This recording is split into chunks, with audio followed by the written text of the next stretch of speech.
কল্পনা করুন সেই অন্ধকার ঘরের কথা, যেখানে কেউ আপনার পাশে থাকবে না, না বন্ধু, না পরিবার। কবরের সেই প্রথম রাতটি কেমন হবে?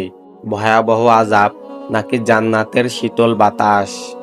আজ আমি আপনাদের এমন 5টি আমলের কথা বলবো, যা আপনার কবরের জীবনকে এতটাই শান্তিময় করে তুলবে যে আপনি কিয়ামত পর্যন্ত আরামের ঘুমে থাকবেন।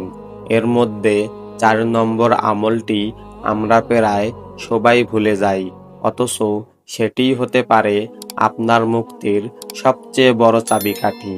প্রথম আমল, সূরা মুলুকের জাদু। রাসূল সাল্লাল্লাহু আলাইহি ওয়াসাল্লাম বলেছেন, কোরআনে এমন একটি সূরা আছে যা পাঠকারীর জন্য আল্লাহর কাছে সুপারিশ করবে যতক্ষণ না তাকে ক্ষমা করা হয়। সেটি হলো সূরা মুলুক। প্রতিদিন রাতে ঘুমানোর আগে মাত্র 5 মিনিট সময় নিয়ে এই সূরাটি পড়ুন। এটি আপনার কবরের চারপাশ দিয়ে একটি দেওয়াল তৈরি করবে, যা আযাবকে আপনার কাছে পৌঁছাতে দেবে না। দ্বিতীয় আমল, ওযু অবস্থায় চিরনিদ্রা। আমরা কি জানি যে ব্যক্তি ওযু অবস্থায় ঘুমায়, আল্লাহ তার মাথার কাছে একজন ফেরেশতা নিযুক্ত করেন। সারা রাত সেই ফেরেশতা আপনার জন্য দোয়া করতে থাকে, হে আল্লাহ, আপনার এই বান্দাকে ক্ষমা করুন, কারণ সে পবিত্র অবস্থায় ঘুমিয়েছে। মৃত্যুর আগে ওযু করার এই অভ্যাসটি আপনার কবরকে নুরানি করে তুলবে। তৃতীয় আমল, মানুষের হক ও ঋণ। এটি একটি গোপন আমল, কারণ আমরা মনে করি শুধু ইবাদত করলেই হবে। কিন্তু মনে রাখবেন, মানুষের পাওনা বা কষ্ট কবরের শান্তি কেড়ে নিতে পারে। ঘুমানোর আগে সবাইকে মনে মনে ক্ষমা করে দিন এবং কারো হক থাকলে তা দ্রুত শোধ করার নিয়ত করুন।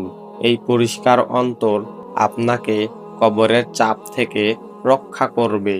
চতুর্থ আমল, সবচেয়ে গুরুত্বপূর্ণ, সদকায়ে জারিয়া।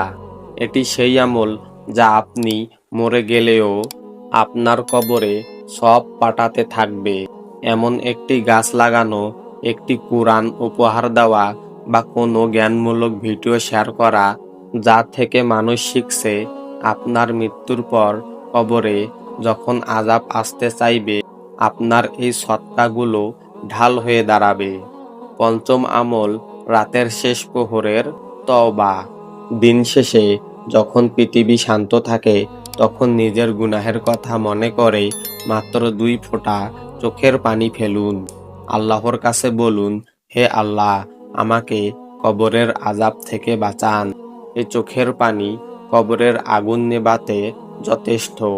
প্রিয় ভাই ও বোনেরা, কবরের সেই নিঃসঙ্গ সময় এই আমলগুলোই হবে আমাদের একমাত্র সঙ্গী। আমরা কি চাই না আমাদের উম্মাহের অন্য ভাই বোনেরাও এই শান্তির পথ খুঁজে পাক? আপনার একটি শেয়ার হয়তো আজ এমন একজনের কাছে এই আমলগুলো পৌঁছে দেবে, যার আমলের উসিলায় আল্লাহ আপনাকেও কবরের শান্তি দান করতে পারেন। এটি আপনার জন্য একটি সদকায়ে জারিয়া হতে পারে। তাই ভিডিওটি এখনই আপনার পরিচিতদের সাথে শেয়ার করে দিন। আর ইসলামী জীবন গঠন এবং কবরের আযাব থেকে বাঁচার নিয়মিত আমলগুলো শিখতে আমাদের এই ভয়েস অফ দিন পরিবারের সাথে যুক্ত হতে চ্যানেলটি সাবস্ক্রাইব করুন। কমেন্ট বক্সে অবশ্যই লিখুন, ইয়া আল্লাহ, আমাদের সবার শেষ বিদায় যেন ঈমানের সাথে হয় এবং কবরের আযাব থেকে আমাদের রক্ষা করুন। আপনাদের এই একটি আমিন হয়তো কবুল হয়ে যেতে পারে। পরবর্তী ভিডিওতে আবার দেখা হবে ইনশাআল্লাহ। আসসালামু আলাইকুম ওয়া রাহমাতুল্লাহি ওয়া বারাকাতুহু।